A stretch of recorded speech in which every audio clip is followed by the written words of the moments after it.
A língua falada é hesitante, interrompida, redundante, não planejada, fragmentada, incompleta, com frases curtas e simples. Vamos falando e criando ao mesmo tempo. Outra característica são marcas de discurso ao fim de frases, como tá. Mas você já notou quantos sentidos pode ter essa simples expressão? Uma expressão nominal, tá legal, tá bom, tá ruim. Então uma expressão verbal, tá falando, tá falado, tá chegando aí. Aí é um verbo auxiliar. E aquele tá da conversação, né? Tá. Então tá. É um marcador de assentimento. Você agora entrou em acordo com uma pessoa e usa esse tá. Mas tá não é aceito como correto, ou é? Vamos dizer o seguinte, e se não aceitar? O que acontece?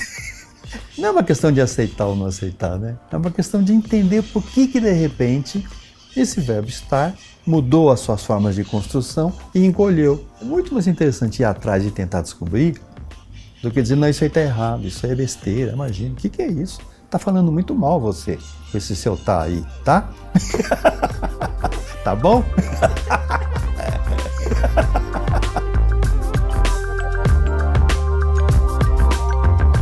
Quando a gente fala em língua, logo a gente pensa em gramática, né?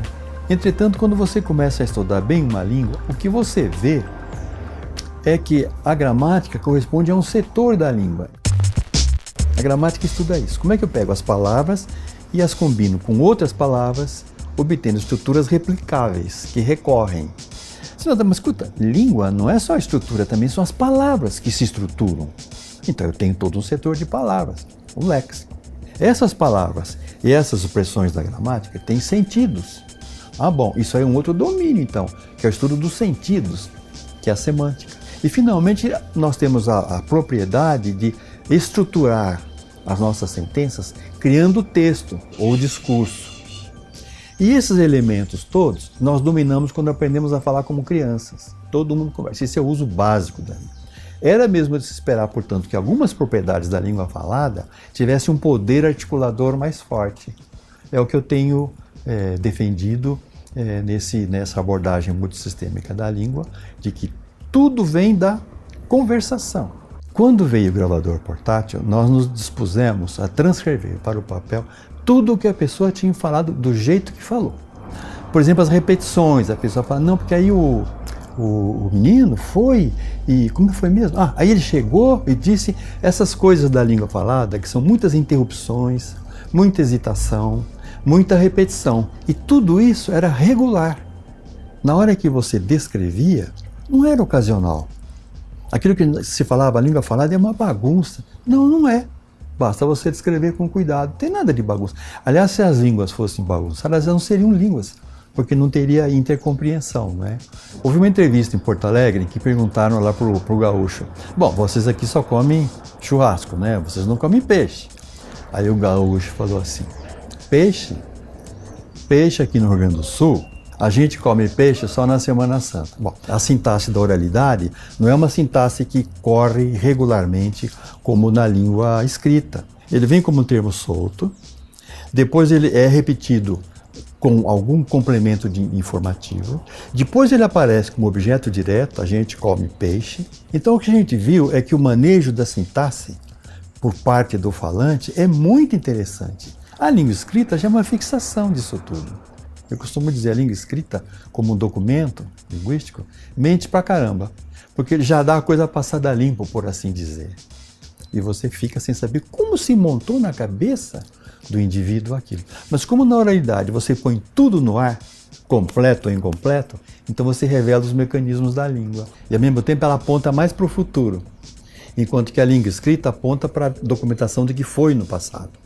É uma língua cujas propriedades estão sempre sendo postas em questão pela comunidade que fala. Não são poucos os exemplos dessa transformação. Nas ruas e nas redes sociais, regionalismos, expressões e novas formas de construção da língua são assimiladas ao nosso vocabulário diariamente. E isso cria novas regras. O que está acontecendo no português do Brasil é que é o artigo que está ficando como o marcador do gênero e do número.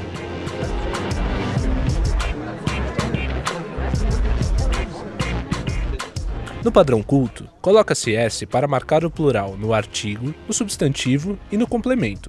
As meninas altas. Já na língua falada, encontra-se exemplos em que se apagou o S do complemento, as meninas alta. Hoje, é possível observar casos em que o próprio substantivo perdeu seu marcador, as menina alta. Nesse caso, o que marca o plural e o gênero é o artigo. Pode ser uma forma de economizar algo que é redundante na língua. É possível observar também o inverso, variação em palavras que eram invariáveis, como o caso recente observado em redes sociais do pronome que em que as pessoas. Certamente há alguma relação entre essa marcação de concordância só no artigo e só no sujeito, porque há uma harmonia na estrutura da língua. Algo que acontece num domínio acontecerá no outro. A gente faz um esforço para abranger todas as classes e todas as regiões, mas aí se nota uma diferença. O tu, em muitos lugares, foi trocado por você. O nós está sendo trocado por a gente. Vós, da fala do dia a dia, não existe mais. E depois o eles, que pode ficar também eis, está também encurtando essa palavra aí. De sorte que eu tenho essa mudança no quadro dos pronomes e eu vou ter uma mudança no quadro da morfologia do verbo. Em vez de ser assim, falo, falas, fala, falamos, falais, falo, 6 formas diferentes. O que eu tenho no português do Brasil é tudo fala, fala, fala. E quanto às gírias? É extremamente rica a gíria. Às vezes na gíria sobrevive um traço antigo da sua língua. E é um objeto de estudos e a língua também, não é? O que acha da expressão deu ruim? Deu ruim, é. Uma coisa que não deu certo. Querem dizer uma coisa só, que seria arruinou, não é? Esses verbos suportes são muito substituíveis uns pelos outros. Você pode trocar o ficou e ficou ruim pelo dar, porque o dar aparece em outras construções desse tipo. São 2 palavras que quer dizer uma coisa só. Cadê o fulano? Deu no pé. A gente não fala?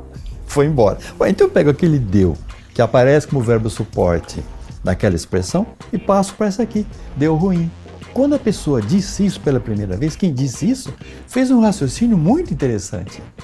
Uma coisa rica. Nem que ele não saiba explicar.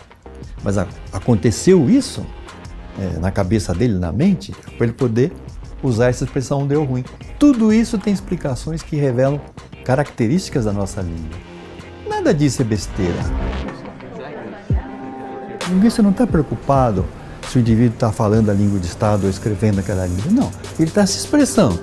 Então, qualquer fato que o gramático pode considerar errado, para o linguista é uma pergunta interessante. Ué, mas por que aconteceu isso aqui?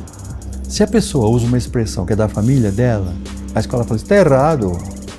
Você é burro, teu pai é burro, a família toda burra. Vocês estão falando tudo errado, tem que ser assim. Esse comportamento cria uma barreira entre a criança e a escola. Então, eu não quero isso. O que é? Eles me condenam lá, e condenam aonde? Na sua língua. Que é a coisa mais preciosa que você tem. O que a escola deve fazer é agregar uma outra língua, que é a língua da escola, a língua escrita e a língua da escola. Agregar isso, mas sem descartar completamente a língua familiar. Tem que respeitar a variabilidade, porque isso é inerente à língua. Então você fica um bilíngue na sua própria língua.